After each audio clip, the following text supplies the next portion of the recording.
The meeting room was huge. It had windows that looked out into space, showing stars and distant planets. 12 different alien species sat around a giant table. They had been talking for 7 days straight about ending a war that was killing millions of people across the galaxy. Ambassador Lee Do-Yun sat quietly in his chair. He was 55 years old and had spent 30 years talking to alien species. His black hair was getting gray at the sides. He wore a simple blue uniform with Earth's symbol on it. Next to him sat Captain Park Minji, a woman with sharp eyes, who had been a soldier before becoming a diplomat's guard. Dr. Kim Ji-won, the third human, was writing notes in her computer. She was the smartest person Lee knew about alien cultures. The war had been going on for 3 years.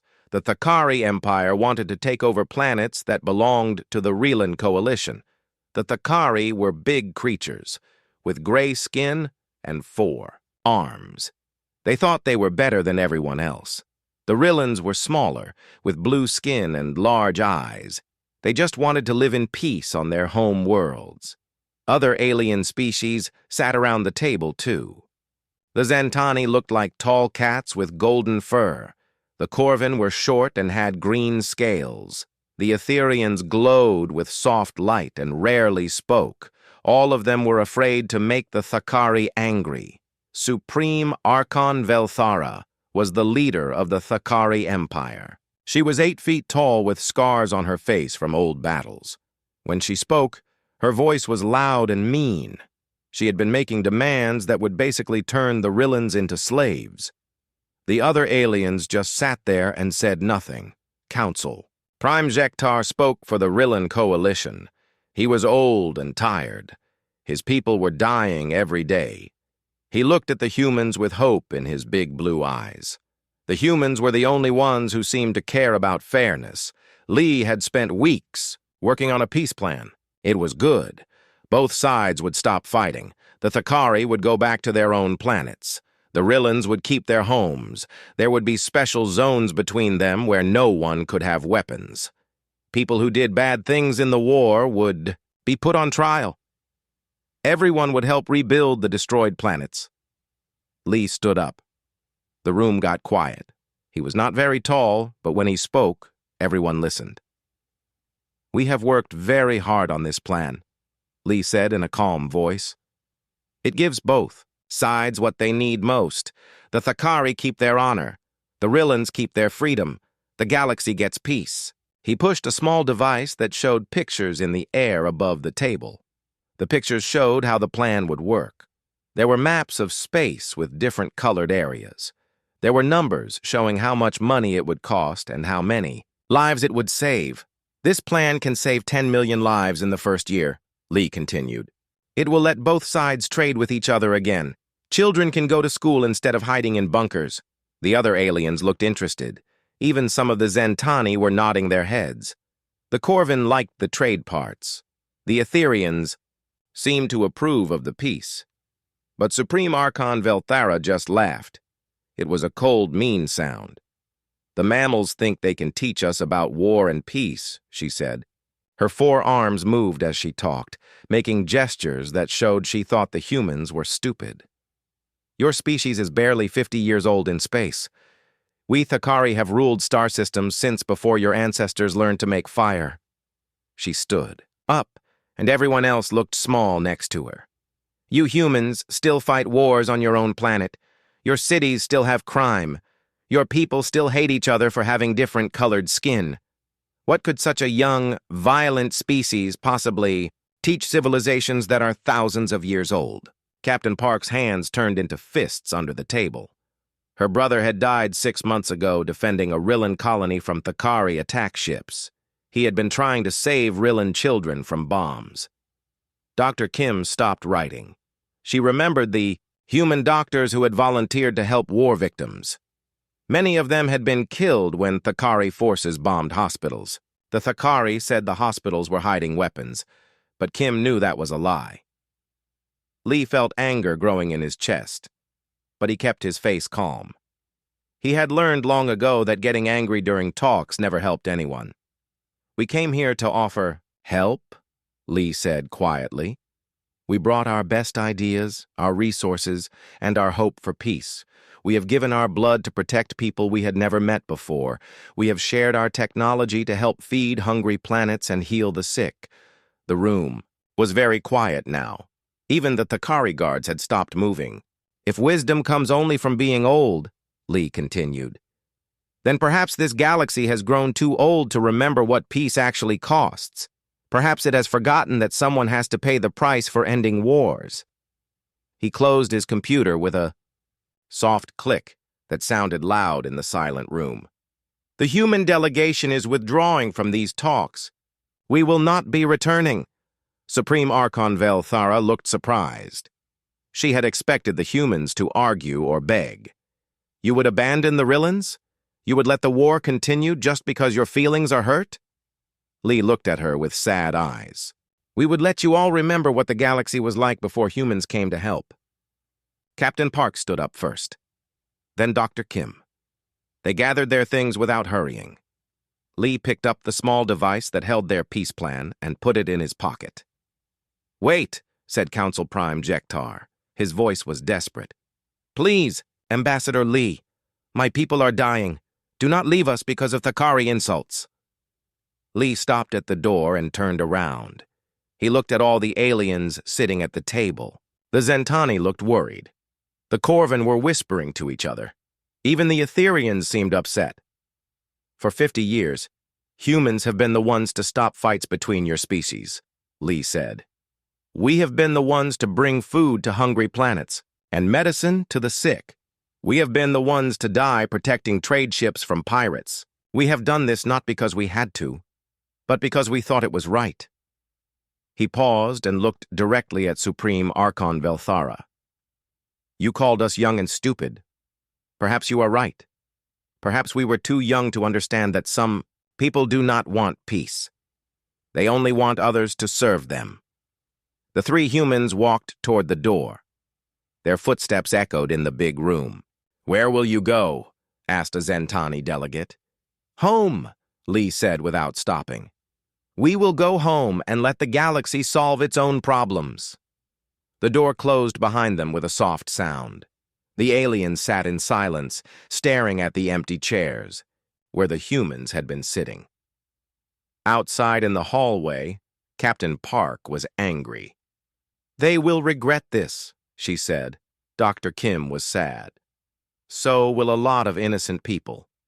Lee just walked quietly toward their ship, carrying the weight of a decision that would change the galaxy forever. The news traveled fast across the galaxy. Human ships carried the message from star system to star system. Within hours, every government knew that humanity had walked away from the peace talks. Many aliens did not believe it at first. Humans had never given up on helping others before. On Earth, President Kode Juan called an emergency meeting. He was a tall man with gray hair who had led humanity for 8 years. He sat at the head of a long table in a room deep underground. Around him sat the most important people in human government. Admiral Choi Sung-ho was there. He was Lee's old friend and the commander of all human space forces. He had warned Lee that aliens would never respect humanity as equals. Admiral Choi had fought in the first wars when humans met other species. His left arm was fake, lost in a battle protecting a Corvin trading post from pirates. They made their choice, Admiral Choi said. His voice was hard. For 50 years we have bled for them. We have died for them. We have given them our best technology and our brightest minds, and they call us children who know nothing. Dr. Yoon Ha-yoon sat across from him. She was the smartest engineer humanity had ever produced.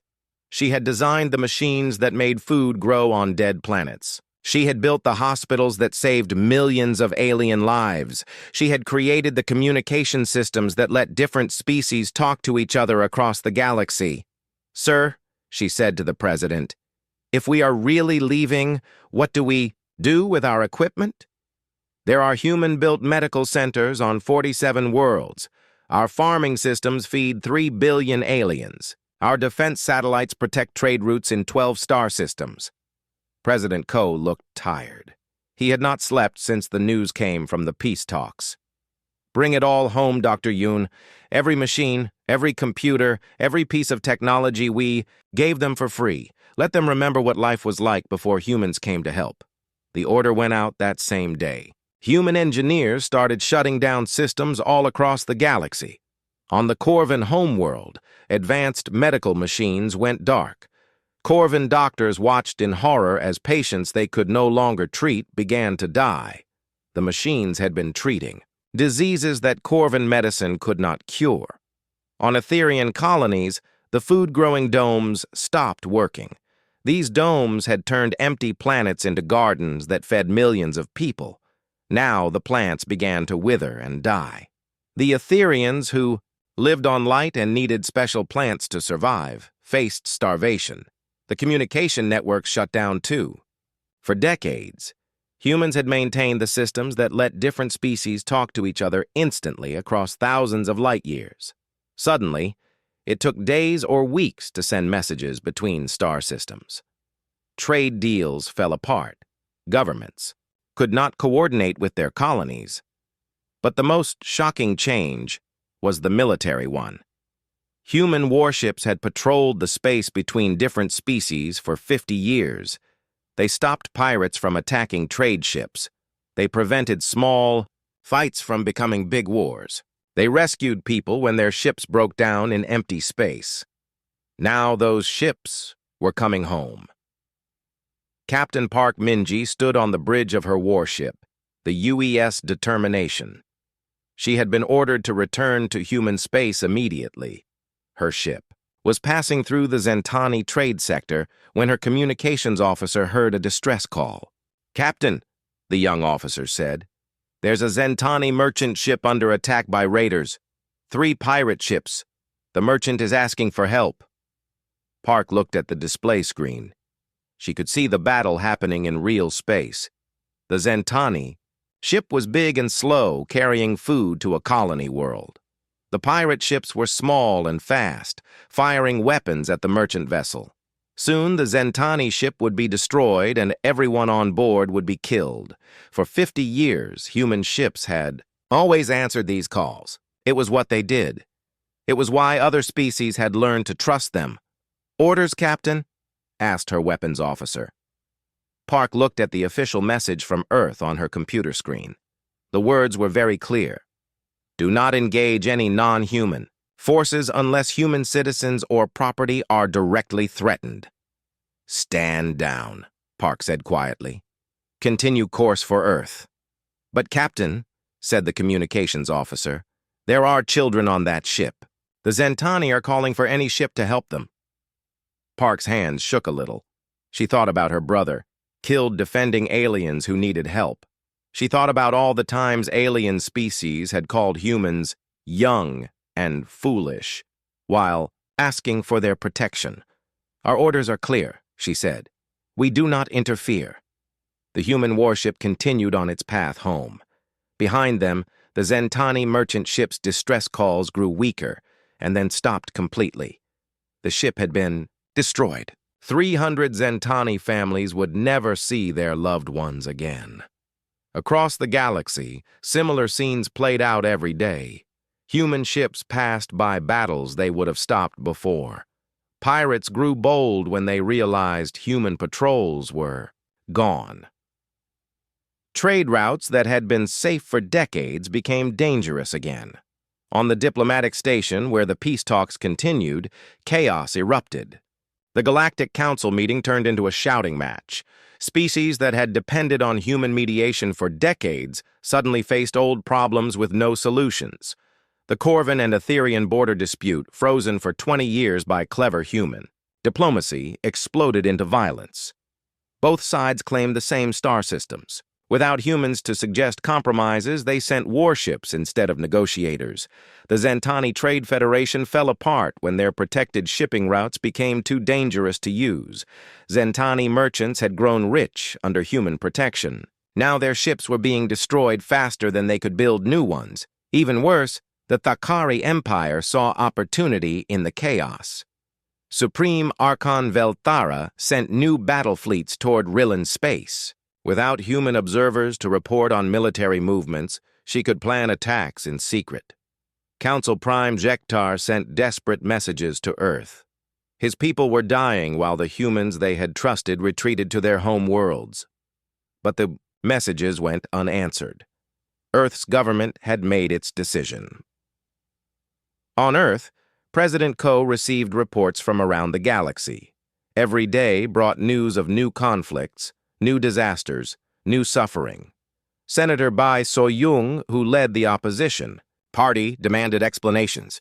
"How can we abandon people who need our help?" she asked during a public debate. "We have become exactly what we once criticized others for being. We are watching innocent people die and doing nothing." President Ko's answer was cold and mathematical. "In 50 years of helping other species, we lost 340,000 human lives. Our people died protecting aliens who saw us as useful children. In the 3 months since we withdrew, we have lost only 12 humans, all in accidents. The galaxy chose to dismiss our value. Now they will learn what that choice costs." The reports kept coming. The galaxy was burning, and humanity watched from behind closed doors. But in the quiet moments between official meetings, President Ko stood at his office window, looking up at the stars, and wondered if they had made the right choice. Far away, on the diplomatic station, Ambassador Lee received a private message from Council Prime Jektar. It contained only 4 words: "We were wrong, please." Lee deleted the message without replying. Outside his window, he could see the first explosions of the renewed Thakari offensive against Rillan worlds. 3 months had passed since the humans left the peace talks. Commander Nam Ji-hoon sat in a dark room filled with computer screens. He was young, only 28 years old, but he was the best intelligence officer Earth had ever trained. His job was to watch what happened in the galaxy and report to the government. The numbers on his screens told a terrible story. Commander Nam had been collecting data from across the galaxy.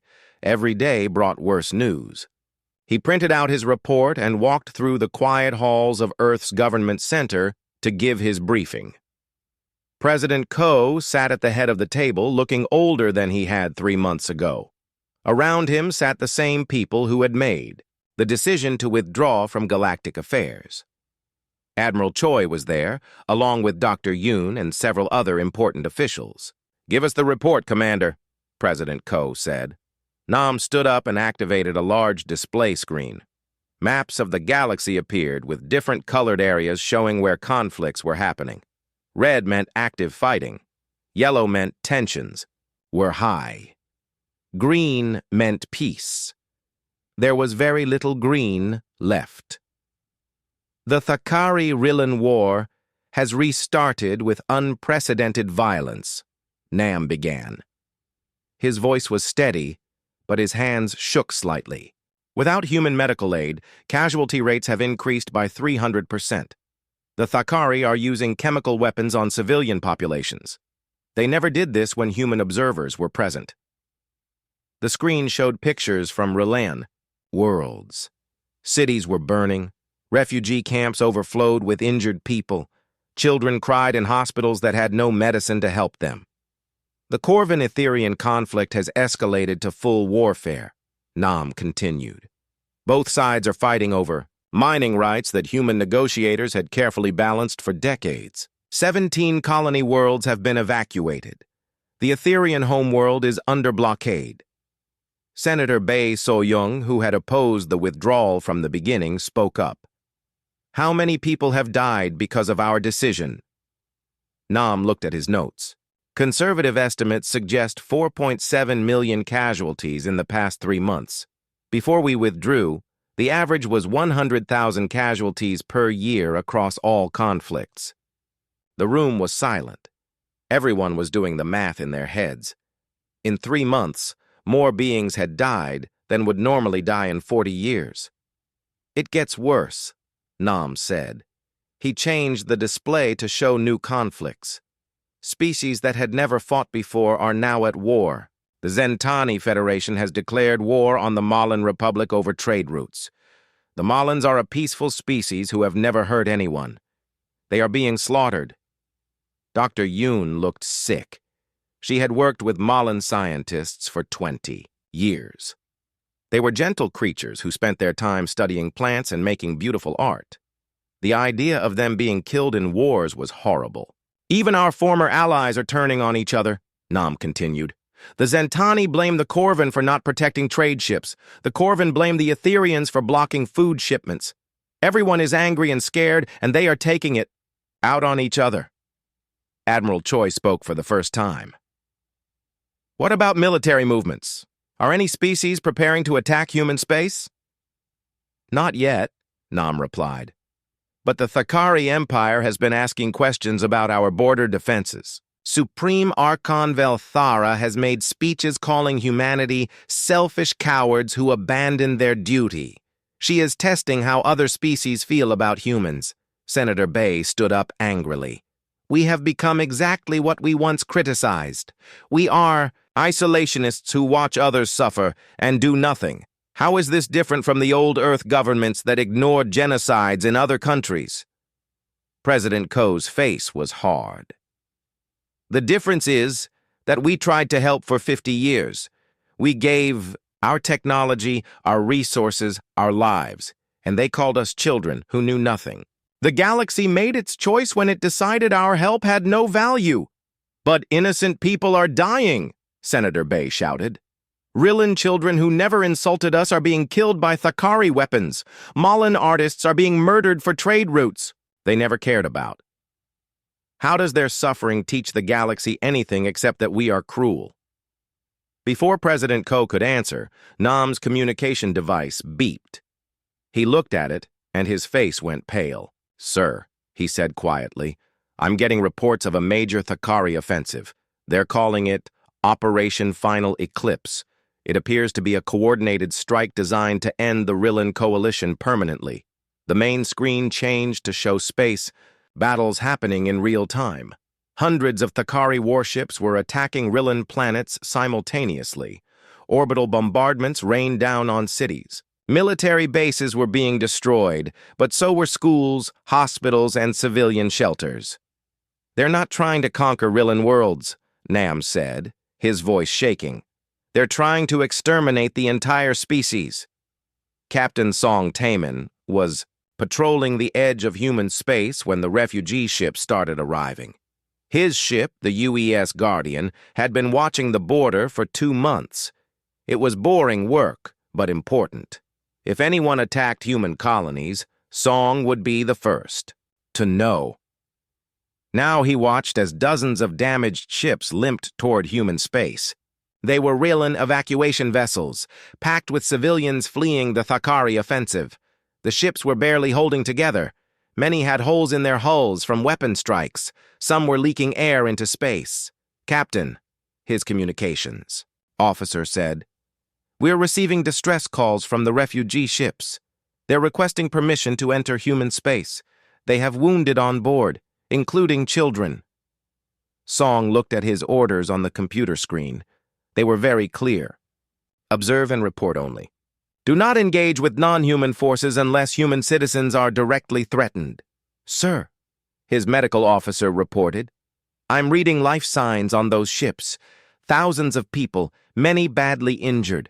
Some of the ships won't make it much further, without help. Through the bridge windows, Song could see the refugee ships. They were so close he could see the damage on their hulls. Some ships had obviously been attacked while carrying families trying to escape the war. There were probably children on board who had never known anything but war and fear. Captain! His sensor operator shouted suddenly. Thakari cruiser approaching fast. It's targeting the refugee ships. On the display screen, Song saw a massive Thakari warship coming toward the fleeing Rillan ships. The refugees were defenseless.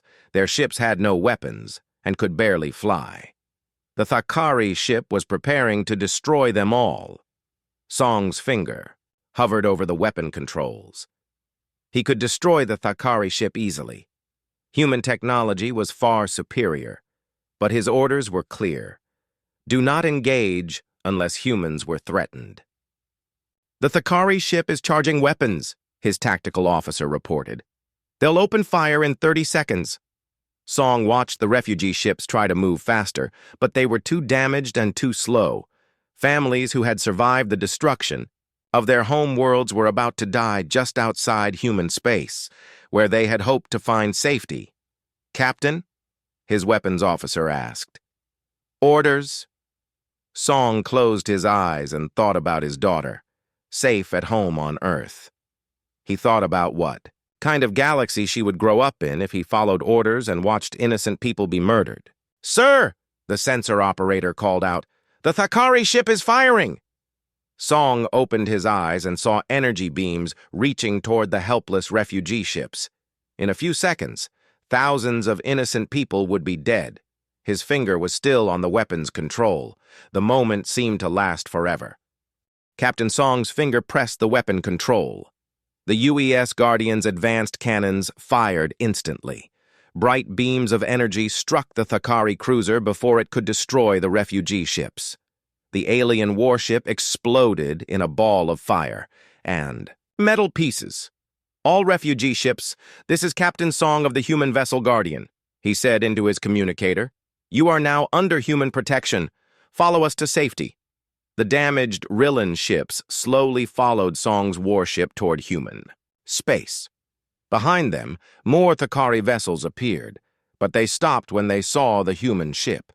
They knew better than to fight humans directly. On Earth, the news of Song's action caused an emergency meeting. President Ko was angry that a captain had disobeyed direct orders, but he was also worried about what would happen next. Dr. Lim Kyung-soo ran the refugee camps along the human border. She was a small woman with kind eyes who had spent her whole career helping people in need. For 3 months, she had watched the camps fill up with beings fleeing the galactic wars. The camps were supposed to hold 50,000 people. Now, they held over 2 million. Families from 6 different species lived in temporary shelters. The medical centers were overwhelmed with wounded civilians who had barely escaped the fighting. Dr. Lim walked through the largest camp, located on a moon near Earth. Rillan children played games in the dirt between the shelters. Corvin families shared food with Etherian refugees. Even some Zentani merchants who had lost their ships to pirates were living there. "Doctor," called out a Rillan nurse who worked in the medical center. "We need more supplies. The children's medicine will run out in 2 days." Dr. Lim nodded sadly. Earth was sending supplies as fast as possible, but there were too many sick and injured refugees. Every day brought new ships filled with people who had nowhere else to go. In another part of the galaxy, Fleet Admiral An Ji-young was coming out of retirement. She was 70 years old and had not commanded a fleet in 10 years. But President Ko had asked her to return because she was the best military commander humanity had ever produced. Admiral An sat in her new office, studying reports from across the galaxy. She was a small woman with white hair, but when she spoke, even the toughest soldiers listened carefully. She had fought in every major space battle for 40 years. "The situation is worse than I expected," she told her staff officers. "The Thakari are not just trying to win a war. They want to kill every Rillan in the galaxy. If we do nothing, an entire species will disappear." Her aide, a young officer named Lieutenant Jin Minho, asked, "What are our options, Admiral?" Admiral An stood up and walked to a large map of the galaxy. "We have 3 choices," she said. "Complete isolation. We close our borders and let the galaxy burn. Limited humanitarian aid. We save refugees but stay out of the fighting. Or full re-engagement. We go back to being the galaxy's police force." She pointed to different areas on the map as she spoke. "Each choice has a price. Isolation means millions die, but no humans are at risk. Humanitarian aid means we save some lives, but the wars continue. Full re-engagement means we can stop the killing, but we will lose human soldiers." Lieutenant Jin looked worried. "Which option do you recommend, Admiral?" Admiral An was quiet for a long moment. "We proved our point," she finally said. "The galaxy knows what happens without us. The question now is, what kind of species do we want to be? Do we turn away from suffering to protect our pride, or do we act because it's right, Even if no one appreciates us? Meanwhile, Supreme Archon Velthara was making the biggest mistake of her life. She was drunk on her military victories against the Rillans. Her armies were winning every battle. Soon, she thought, the Rillan species would be extinct and the Thakari Empire would control their territory. In her arrogance, she decided to threaten the humans directly. She sent a message to Earth that was broadcast across the galaxy. Her image appeared on screens everywhere, showing her 4 arms and scarred face. "People of Earth," she said in her loud, harsh voice, "your refugee camps are harboring Rillan, criminals and terrorists. You will surrender all Rillan refugees to Thakari justice immediately.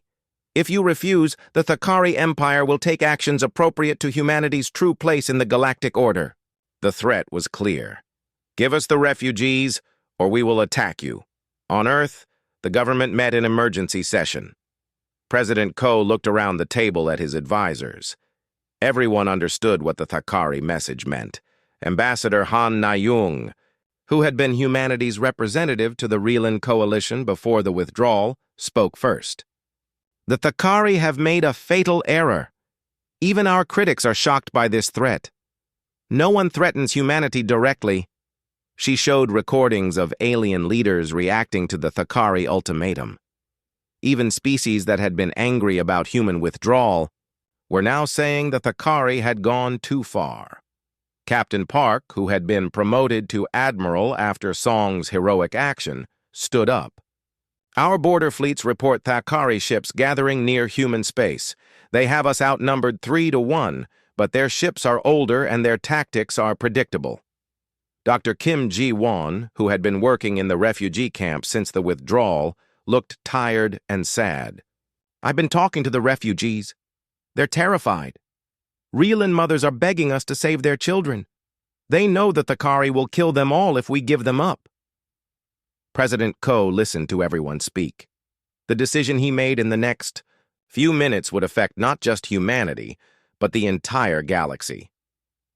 Commander Nam presented new intelligence. "Our spy networks report secret communications between other species. The Zentani Council is meeting in emergency session.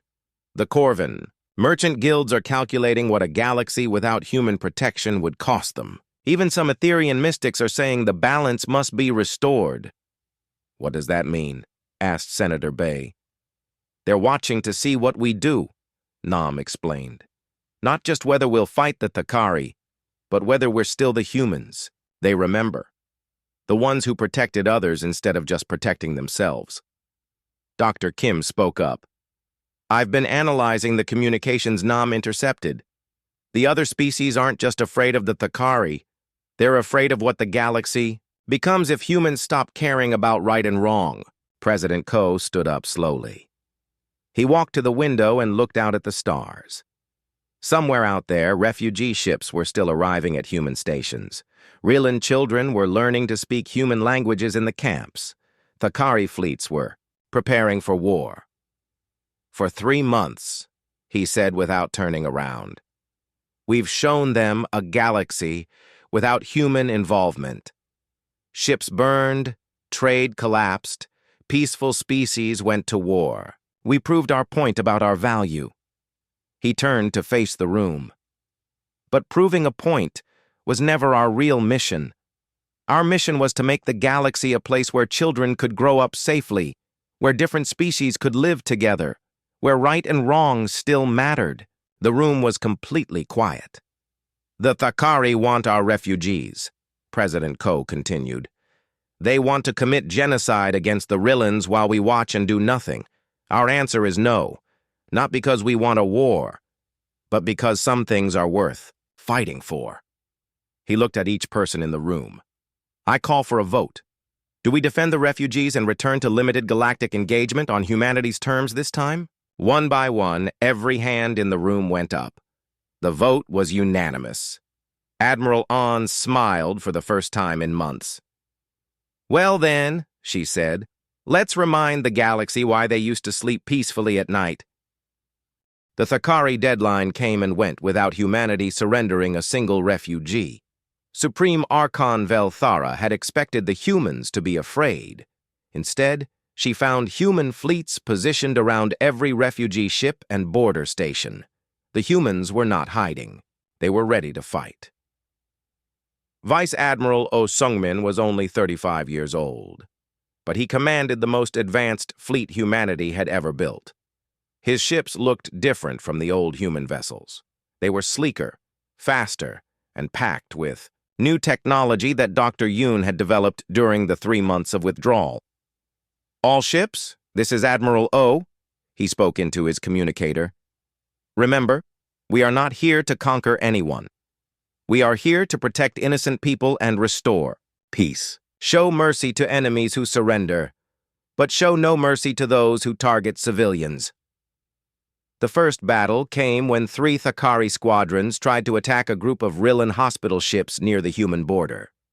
The hospital ships were clearly marked, with medical symbols, and carried only wounded civilians and doctors. Admiral Oh's response was swift and devastating. Human ships appeared out of nowhere, using advanced stealth technology. The Thakari had never seen anything like it. One moment space was empty. The next moment, human warships were firing precision weapons that disabled Thakari engines without, killing the crews.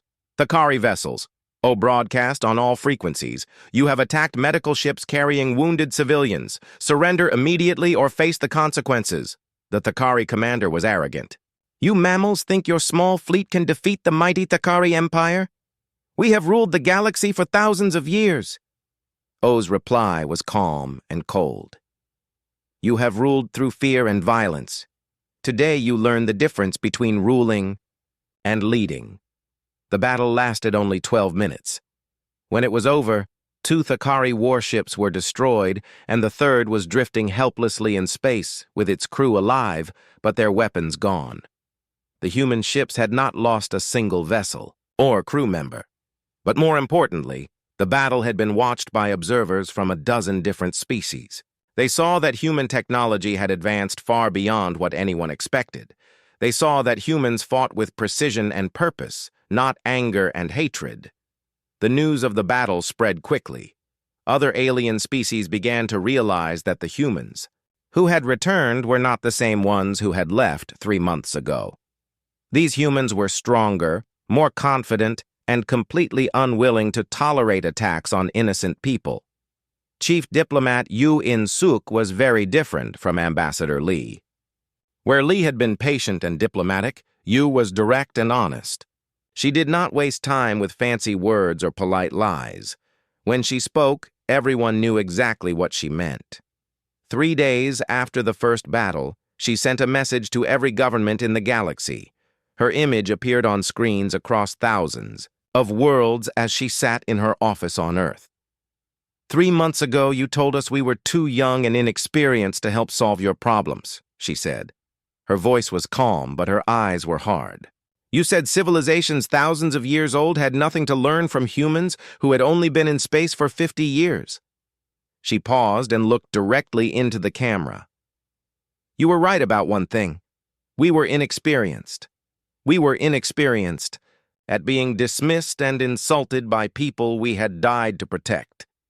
Now we have learned. The message continued. Today, we offer something no empire in galactic history has ever offered: the choice to be better than you were yesterday. Join us in building real peace based on justice and mutual respect, or step aside while others do the work you are too proud or too afraid to do. The response was immediate and surprising. The first ships to arrive were from the Zentani Federation. Their golden-furred, cat-like leaders had watched human fleets destroy Thakari squadrons with ease. They decided it was better to be allies with humans than enemies. Admiral Talnara, the Zentani fleet commander, contacted Admiral Oh directly. The Zentani Federation wishes to join human operations to protect refugees and restore peace, she said. We have made many mistakes. We hope to learn from human wisdom. Next came the Corvan merchant marines. Their green-scaled leaders had lost billions of credits when trade routes became unsafe after human withdrawal. They sent their fastest ships to help escort refugee vessels and protect trading stations. Even the mystical Etherians, who rarely involved themselves in military matters, sent their glowing ships. Their leader spoke in the strange, singing voice of her people. The balance of the galaxy was broken when humans left. Now the balance can be restored. One by one, species across the galaxy chose sides. Some joined the growing alliance with humanity. Others stayed neutral, waiting to see what would happen. Only the Thakari Empire and a few species that feared change remained hostile. The final confrontation did not happen in space. It happened in the same diplomatic station where Ambassador Lee had walked out of the peace talks 3 months earlier. Supreme. Archon Velthara sat alone at the great table. Her empire was crumbling around her. Half of her military commanders had surrendered rather than face human fleets. Her own people were beginning to question her leadership as reports of Thakari war crimes spread across the galaxy. Ambassador Lee entered the room, but he was not alone this time. Behind him walked representatives from 8 different species, all of whom now understood the value of human leadership. The Zentani admiral was there, along with Corvan merchants, Etherian mystics, and even some former Thakari officers who had refused to follow orders to kill civilians. "You called us young and foolish," Lee said quietly as he sat down across from Velthara. "Perhaps we were, but youth brings hope, and hope brings the possibility of change." He leaned forward slightly. "The question is not whether you will accept human authority. We do not want to rule anyone. The question is whether you will join us in building something better than what came before." Velthara looked around the room at the representatives of species that had once feared to oppose her. Now they stood, united behind the humans she had insulted and dismissed. "What do you want from the Thakari?" she asked, her voice much quieter than before.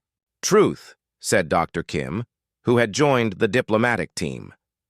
"Accountability for war crimes, reparations for the damage you caused, and a commitment to never again try to exterminate another species." "And if I refuse?" Lee's expression was sad, but determined. "Then you will face the consequences alone. Your allies have abandoned you. Your people are tired of war. Your empire is built on fear, and fear cannot stand against hope." The negotiations took 3 weeks. In the end, Velthara signed a document that created the new Galactic Compact. It was not a treaty between conquerors and the conquered. It was an agreement between equals to build a galaxy based on justice, not power. The compact established new rules. No species could attack another without cause. War crimes would be prosecuted by joint tribunals. Trade would be regulated fairly. Most importantly, disputes would be resolved through mediation, not violence. Humans did not become the rulers of this new galaxy.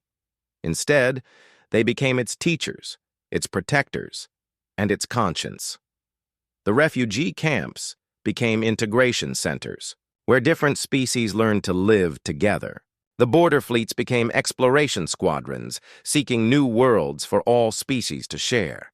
Captain Park, now Admiral Park, stood on the bridge of the UES New Hope and watched construction begin on a joint research station. Scientists from 12 different species would work together to solve problems that affected everyone. Dr. Kim led mixed-species medical teams that developed cures for diseases that had plagued the galaxy for centuries. President Ko, addressing the first meeting of the new Compact Assembly, spoke not of human superiority, but of shared responsibility for the future. Supreme Archon Velthara served her sentence not in a prison, but working alongside human volunteers to rebuild the worlds her forces had destroyed. She learned that true strength came not from inspiring fear, but from earning respect. The galaxy had learned what it was like without humans. Now it was learning what it could become with them as partners instead of servants. In the end, Ambassador Lee returned to the same diplomatic station where the story had begun. but now the halls echoed with dozens of languages working in harmony. Young diplomats from many species came to him for advice, just as he had once sought guidance from his own mentors. A young Reelan diplomat approached him nervously before her first major negotiation. "Ambassador Lee," she said, "what if I make mistakes? What if I'm too young and inexperienced?" Lee smiled, remembering his own fears decades ago. "In my experience," he said gently, "sometimes being young is exactly what the galaxy needs. Come, let's see what fresh ideas you've brought us." As they walked together toward the negotiation chamber, the camera pulled back to show the station, a small point of light against the vast darkness of space, but bright enough to show the way forward for everyone willing to follow.